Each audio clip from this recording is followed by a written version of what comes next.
င်းရှာဖြစ်ပြီးတော့တဲ့မင်းပုံနဲ့တချို့အနီးကပ်မြင်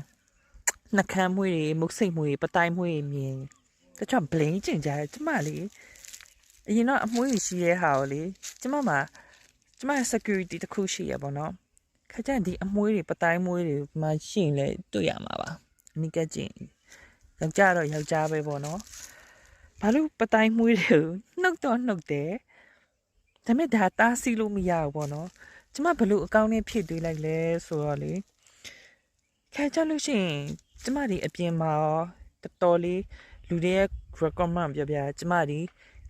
လူအများနဲ့ထင်းထွက်ပြီးတော့မှလေရုပ်ရည်ရှိရဲ့လူတယောက်ချစ်ဖို့ကောင်းတဲ့လူတယောက်အနေနဲ့ကျမကိုလက်ခံကြတဲ့လူတွေကြီးပဲယောက်ျားမိန်းမမနာလွဲလူတွေလည်းရှိရပါတော့ဒါပေမဲ့ဒီလူတွေက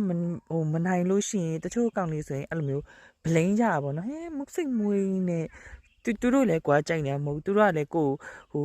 ကြိုက်ချင်တယ်လို့နဲ့ကိုအနီးကပ်ကြည့်ပြီးတော့မှဘာဖြစ်တယ်ညာဖြစ်တယ်ဆိုရင်လေကျမအရန်ဟိကျင်တယ်တိလားအခုခေတ်မှာနီးပညာအရန်နေဖွင့်ပြပြီးတော့မှဟဲဟော်မုန်းတွေလည်းတောက်လို့ရတယ်လေးစားပြရင်လည်းပြလို့ရတယ်အမျိုးစုံဒီအမွှေးကိုဖျောက်ပြက်လို့ရတဲ့အနေအထားမှာလေဘာလို့ဒီအမွှေးတွေတခါကြိုက်ကျမမနှုတ်ပင်နဲ့ရေးလေးနှကမ်းမွေးလေးထားတယ်မုတ်စိတ်မွေးလေးဘာလို့ထားလဲကျမရဲ့ security နှင်းစီပန်းတပွင့်လို့ပေါ့နော်ကြည့်လို့ရမယ်ထိလို့တော့မရဘူးအဆူးရှိရဲ့အစိတ်ရှိရဲ့အဲ့လိုမျိုးလူသားတယောက်နဲ့ကိုကျမတုံနှုံလိုက်တယ်ပေါ့နော်ဒီအမွှေးလိုချင်လားဆိုတော့အမှန်တိုင်းပြောရင်မလိုချင်ဒါပေမဲ့ဒီအမွှေးရှိနေခြင်းကြောင့်တခါကြလို့ရှိရင်အရန် security ဖြစ်တဲ့အခါရှိရပေါ့နော်အဲ့လိုမျိုးတချို့ကိုကမကြိုက်ဘူးအဲ့လိုတနှဘူးရန်ထားတဲ့အကောင်လေးတချို့ချုပ်မြင်လေလိုချင်တဲ့အကောင်လေးလုတ်ချင်တဲ့အကောင်လေးဆိုတာလေကျမအခုအမှုပညာလောကဝင်တော့အဲ့လိုမျိုးရှိရဲကွာတိလားကိုမြင်အထာကြီးပေးတာတို့တချို့အပြင်သွားရင်လာရင်လည်းလုတ်ချင်တာတို့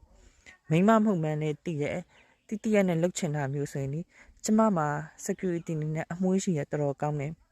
ဒီလိုမျိုးချက်အမွှေးတွေလည်းကျမရှိရဲဝက်စင်တွေလုတ်ပြီးကလွာရှင်တို့မမြင်ရပေါင်မွေးချစ်တလုံးမွေးအပြည့်ရှိရဲကျမမှာယောက်ျားအမွှေးမှန်တယ်များအားလုံးဒါကြီးအားလုံးကျမဝက်စင်တော့အမြင်လုတ်တယ်နှကမ်းဝေးမုတ်စိတ်မွေးဆိုတာလည်းတရားချတစ်ခါလောက်နှုတ်နေရမနှုတ်လို့ရှိရင်တကယ်ယောက်ျားကြီးလိုပဲမိတ်ကပ်မပါလို့ရှိရင်ပေါ့နော်ပြောချင်တာကျမရမ်းကုန်ယူတယ်အမွှေးရှိတာတစ်ခါကြလို့ရှိရင်လေကိုတော့ကတော့မိမပုံဝတ်နေရအဆင်ပြေနေလားဆိုတော့အမွှေးကတော်တော်လေးကိုမထော်မနှံကိုလိုကလန့်အထင်မှာပါရဆိုမဲ့လေဒီအမွှေးရှိတာတစ်ခါကြလို့ရှိရင်တော်တော်ကိုပေါ့နော်ကဲတာပေါ့နော်အမွှေးနဲ့လားကိုမေးစီကန်လိုက်တာမျိုးဆိုတချို့ဆိုလန့်သွားလေအမွှေးကြီးဆူလို့လေ